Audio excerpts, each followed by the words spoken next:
Angel dongkol sama orang lain. Ada?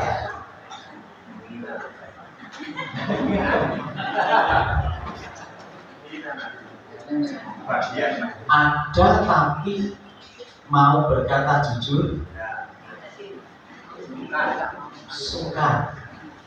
Tapi ada deh, ada. Malah sebagian sing gedhe kalih majelis enten.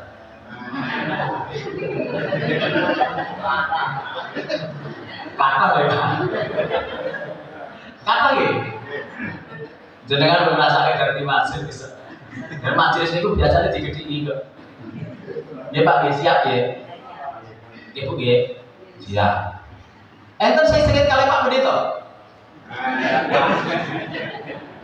Enten boten? Enten? Enten Pak? Ada?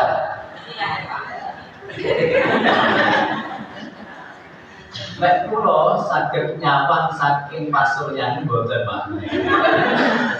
Gitu, wong pendeta menika nggih sinau bab psikologi kok.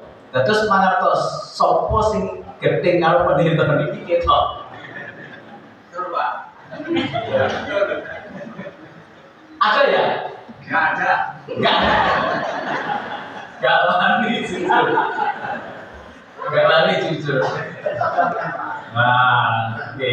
Nek sodo niku kula pitados. Semangatnya adalah baik. Baik.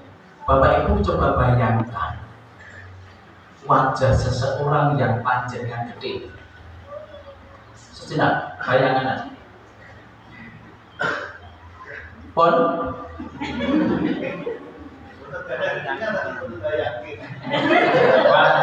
Niku sing bahaya Pak, nek mboten gadah gedhingan bayangane sing niku sing sanes. Nggih to, kula nyuwun sing digedhing bayangane malah bayangane ngene. Pakai motor kok itu niku anjenengan bayangane malah sing sanes. Bahaya niku mana. Nggih to. Nah, ketika panjenengan itu bayang, mungkin wajah yang panjang gede, apa yang ada dalam rasa hati panjenengan? Sukacita, dongkol, senang, kira-kira apa? Secara umum, ketika kita membayangkan orang yang kita tidak suka, rasanya bisa hanya dongkol dan lain sebagainya. Kenapa Pak? Merongkol. Merongkol itu berapa? Ini sami dongkol. Merongkol. Merongkol itu dari pulau es ya. Es merongkol. Nah, itu istilah soto gitu. Nah, mestinya apa yang di dalam rasa hati kita adalah angin, dongkol dan lain sebagainya Bapak Ibu. Nah, ketika kita berbicara tentang perikop kita ini, kira-kira ketika saya nyuwun datang panjenengan pun yang jenengan bayangkan itu, yang jenengan tidak suka, tolong jenengan doakan. Sadar?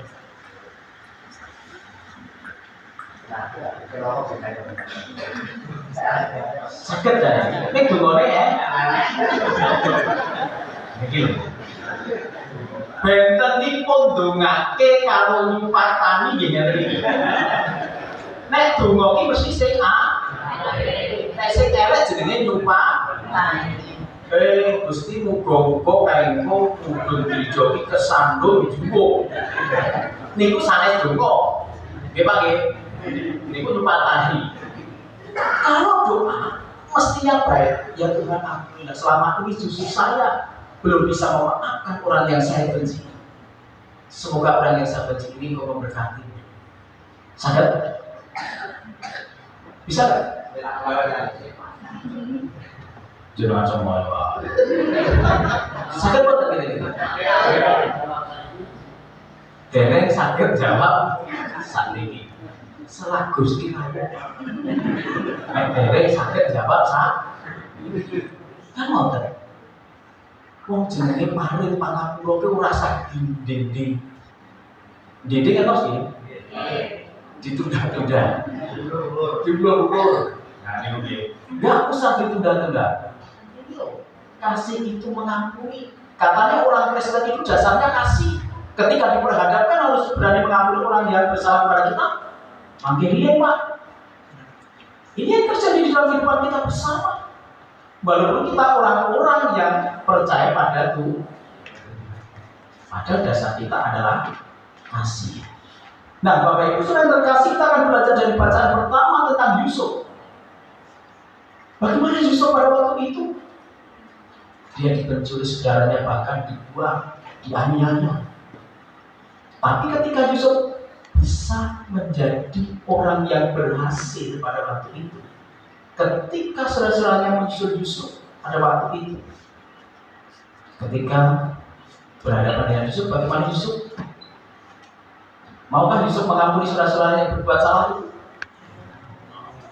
Mau. Padahal ketika panjangan tadi bayangke salah satu orang yang panjangan benci,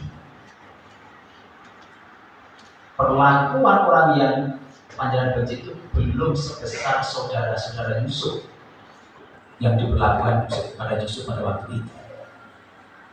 Yusuf saja bisa memaafkan. Bagaimana dengan kita? Belum seberapanya. Nah, kemudian dari sini Bapak Ibu Saudara terkasih, pada waktu itu Yusuf bisa memaafkan saudara-saudaranya. Sebenarnya Yusuf bisa saja balas dendam. Dia menjadi orang yang berhasil di Mesir pada waktu itu, punya kuasa kok. Bisa peluang untuk berbalas dendam kepada saudaranya. Yusuf bisa pada waktu itu. Kemudian bisa saja Yusuf memutuskan hubungan keluarganya dengan saudara-saudaranya. Sakit. Kue dari ben wis miloro aku, kue nyonya aku. Saiki kue moro nang pas aku dadi wong sugih, pas aku dadi wong sing duwe panguwasa. Wis saiki ora salah. Kowe iki dudu sedulur. Bisa mengampuni dari saudaranya lagi. Tapi apakah itu yang dipilih Yusuf? Enggak. Justru Yusuf memilih poin yang selanjutnya, yaitu mau mengampuni saudara-saudaranya yang sudah berbuat salah kepada Yusuf pada waktu itu. Ini kelebihan Yusuf. Nah, dari hal ini Bapak Ibu Saudara terkasih, mengapa Yusuf bisa berbuat demikian? Ada beberapa alasan. Yang pertama, Yusuf pada waktu itu melihat saudara-saudaranya itu sudah melakukan satu perubahan di dalam hidupnya. Dia menyesal. Dan itu diutarakan pada Yusuf pada waktu itu. Yusuf melihat itu ada perubahan, saudara-saudara saya.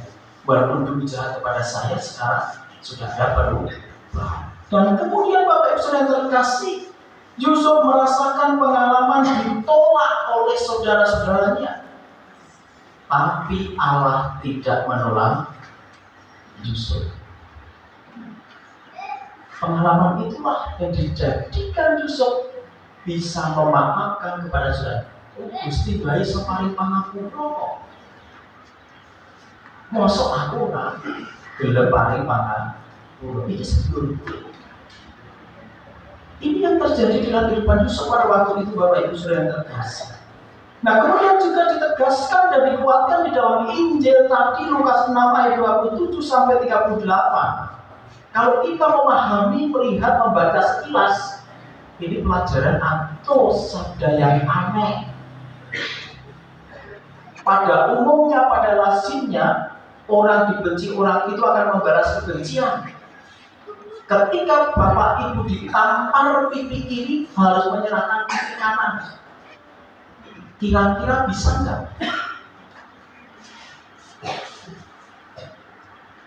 Umpami pulau napuk jenengan, ibu tak tapuk kok jenengan pulau masalah sing tenan ditapuk oleh. Kira-kira? Betul. Mesti malah balas napuk. Dia kok, ya aku debet dilarani kok, karo Pak Akai kok. Saged dongake saya? Saged? Estu nggih, saged. Tenang lho niki. Jenengan janji teng desa lho niki. Nggih. Dongake apik. Nggih to? Ora usah didongake elek, nyupatah ini. Nggih.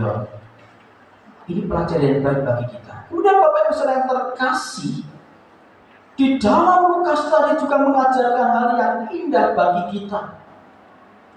Satu contoh, ada suami istri begitu nih. Dia setiap hari sering cecok, bapaknya kalah tinggi, begitu patuh. Pada titik kulminasi dia membuat kesepakatan, yuk gawe kotak loro yuk. Buat 2 kotak. Ketika masing-masing dari mereka melakukan kesalahan atau perbuatan yang menyebabkan sakit hati pasangannya, dia akan menulis dan memasukkan dalam kotak itu. Ketika suaminya melakukan hal yang tidak berkenan di istrinya, tulis, masukkan kotak di kotak istri tadi. Demikian pula suaminya. Kesepakatan itu disepakati, kemudian beberapa hari, beberapa minggu, beberapa bulan, 1 tahun dibongkar. Sing dibongkar tinggon namu sik. Biasanya pun kakak mboten purun ngalah nih. Nggon namu dibongkar. Kertasnya pun setumpuk. Jajan neng jowo dhewe ora tresno karo bojo. Neng jowo aku ngerti goncengan karo wong liya, wong wedok ora ngomong karo aku. Ya. Neng omah entekan sego malah mancing. Oke. Ngantos setumpuk. Sang istri puas dan itu, wih, kesalahanmu Pak begitu banyaknya. Kemudian tibalah membongkar kotak milik Bapak. Ada beberapa kertas juga yang numpuk. Mulai dibaca bersama-sama. Apa suratan atau tulisannya? Aku mencintai